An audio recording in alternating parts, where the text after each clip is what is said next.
नमस्कार, बहुत स्वागत है आप सबका। मैं हूं पुनीत पाठक। सबसे पहले IBS 24 के तमाम दर्शकों को स्वतंत्रता दिवस की ढेर सारी शुभकामनाएं।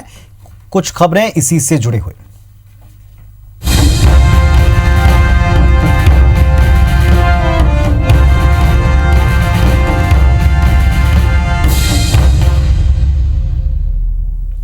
राष्ट्रपति भवन में एट होम कार्यक्रम का आयोजन किया जा रहा है। कोरोना संक्रमण की वजह से इस साल चुनिंदा मेहमानों को ही आमंत्रण दिया गया।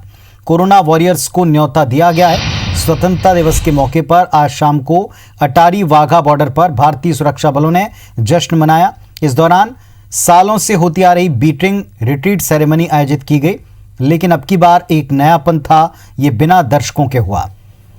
जवानों का जोश देखते ही बना। हर साल इस आयोजन में हजारों की संख्या में लोग दोनों तरफ मौजूद हुआ करते थे। बीटिंग रिट्रीट सेरेमनी में BSF के जवानों ने अपनी शक्ति और जौहर दिखाया।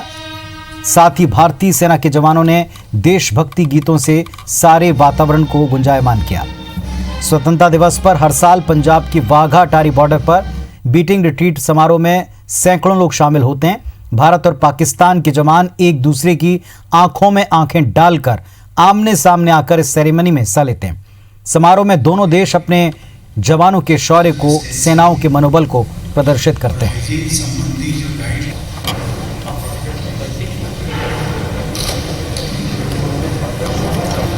तो दो तस्वीरें आप देख पा रहे हैं। पहली तस्वीर एट होम कार्यक्रम राष्ट्रपति भवन दिल्ली की।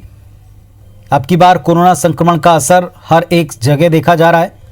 राष्ट्रपति भवन में जो समारोह, जो एट होम कार्यक्रम है, इसमें चुनिंदा हस्तियां ही जिन्हें आमंत्रण दिया गया वही पहुंची हुई हैं। जगत प्रकाश नड्डा को आप देख पा रहे हैं। प्रधानमंत्री नरेंद्र मोदी पहुंचे हुए हैं। उपराष्ट्रपति वे पहुंचे हुए हैं। तो वे तमाम हस्तियां, वे तमाम गणमान्य लोग जिन्हें आमंत्रण मिला है वो ही इस समारोह का हिस्सा हैं राष्ट्रपति भवन में। हर कार्यक्रम को संक्षिप्त और सीमित संख्या में लोगों के साथ किया जा रहा है।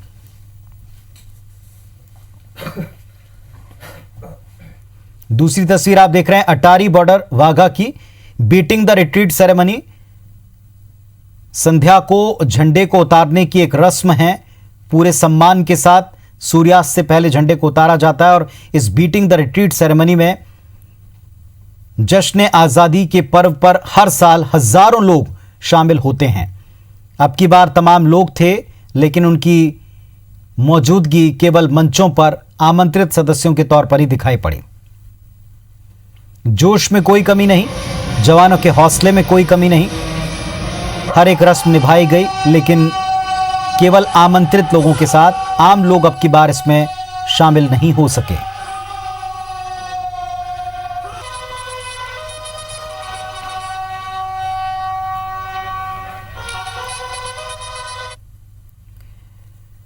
चलिए मध्य प्रदेश की खबरों पर आते हैं। मध्य प्रदेश में मुख्यमंत्री शिवराज सिंह चौहान ने भोपाल के मोतीलाल नेहरू स्टेडियम में ध्वज फहराया और इसके बाद CM शिवराज ने परेड की सलामी ली। गार्ड ऑफ ऑनर मुख्यमंत्री को दिया गया। इसके बाद जनता को संबोधित किया। CM ने आत्मनिर्भर मध्य प्रदेश पर जोर दिया। इसके पहले CM शिवराज ने शौर्य स्मारक पहुंचकर भारत माता की प्रतिमा का अनावरण किया। BJP दफ्तर पर झंडा भी फहराया। मुख्यमंत्री ने कहा कि जब हम सरकार में आए तो कोरोना अपने पैर पसार चुका था, लेकिन इससे लड़ने के लिए जरूरी इंतजाम कहीं नहीं थे। हमारी सरकार ने युद्ध स्तर पर काम किया। अस्पताल, दवाएं, मेडिकल इक्विपमेंट मौजूद किए। उन्होंने कहा कि जिले का एक नक्शा तैयार किया जा रहा है। प्रत्येक जिले को एक उत्पाद के साथ जोड़ा जाएगा। हर जिले का उत्पादन किसी एक विशेष वस्तु के क्षेत्र में अग्रणी होगा। उन्होंने गरीबों के लिए कई योजनाओं का ऐलान भी इस अवसर पर किया।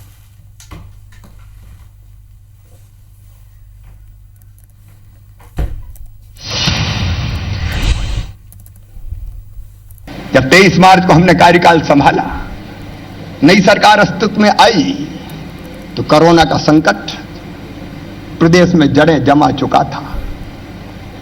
युद्ध स्तर पर हमने काम प्रारंभ किया। प्राइवेट अस्पतालों से भी टाई अप करके अस्पतालों में बिस्तर की संख्या बढ़ाई, PPE किट्स का इंतजाम किया, दवाइयों की व्यवस्था की, ऑक्सीजन सिलेंडर, वेंटिलेटर, जितनी आवश्यक जरूरतें थी उनको युद्ध स्तर पर पूरा किया गया। कि मध्य प्रदेश के हर एक जिले की जो विशेषता है, हर एक जिले की अलग अलग विशेषता है। कहीं संतरा अच्छा पैदा होता है, कहीं साड़ियां अच्छी बनती है, कहीं केला अच्छा पैदा होता है, कहीं वनौषधि है। एक जिला, एक उत्पाद, उसको बढ़ावा देके हम उस जिले को विशेष रूप से खड़ा करने का प्रयास करेंगे। पिछले दिनों माफियाओं के खिलाफ बड़ी प्रभावी कार्रवाई प्रारंभ की है और मैं चेतावनी देना चाहता हूं, ये जो भी माफियाज हैं, चाहे वो भू माफिया हो, वो सहकारी माफिया हो, वो ड्रग्स का धंधा करने वाले हों, वो चिटफंड कंपनियां बना के जनता को लूटने वाले हों, वो अपराध करके जनता को डराने वाले हों, वो अवैध उत्खनन करने वाले हों, सावधान, या तो मेरा प्रदेश छोड़ देना और नहीं तो नेस्त नाबूद होने के लिए तैयार रहना। हमने तेजी से काम प्रारंभ किया है। आर्थिक संकट है, मैं उसका रोना नहीं रहूंगा। हम पैसे की, धन की व्यवस्था करेंगे। अभी हमने 13 सिंचाई की योजनाएं, लगभग अभी नई 7 सिंचाई की परियोजना है, 13,500 करोड़ रुपए की लागत से उनको स्वीकृति देने का काम किया है। सावेर सहित कई अन्य सिंचाई की योजनाएं भी हमने स्वीकृत की है और नर्मदा मैया के जल की अपने हिस्से की एक एक बूंद का हम उपयोग करेंगे।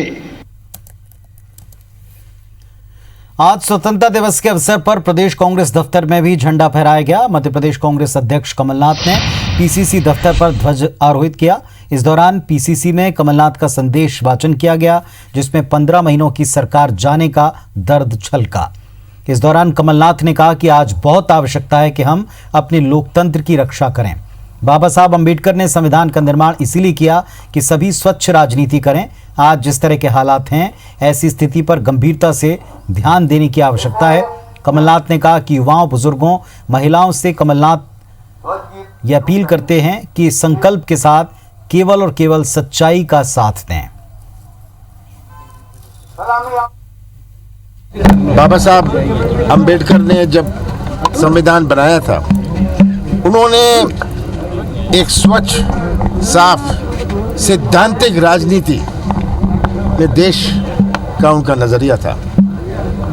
जो आज के हालात हैं, क्या उनके सपने और उनके सोच के अनुसार है?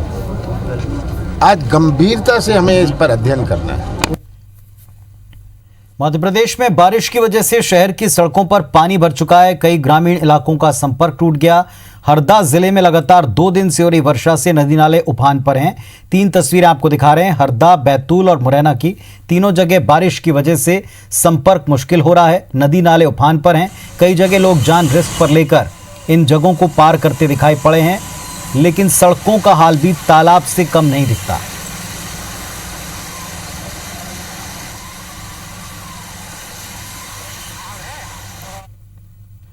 इधर उमरिया जिले में लगातार 8 से 10 घंटे की बारिश से उमरार नदी उफान पर है। नदी में तटीय इलाकों में बसे लोगों के घर तक पानी पहुंच चुका है। जिला प्रशासन ने हाई अलर्ट घोषित कर प्रभावित क्षेत्रों में राहत बचाव कार्यों का निर्देश दिया है।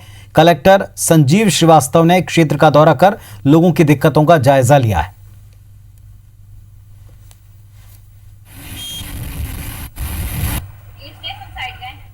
तो इस बुलेटिन में फिलहाल इतना ही। खबरों अपडेट का सिलसिला IBS 24 पर लगातार जारी। नमस्कार।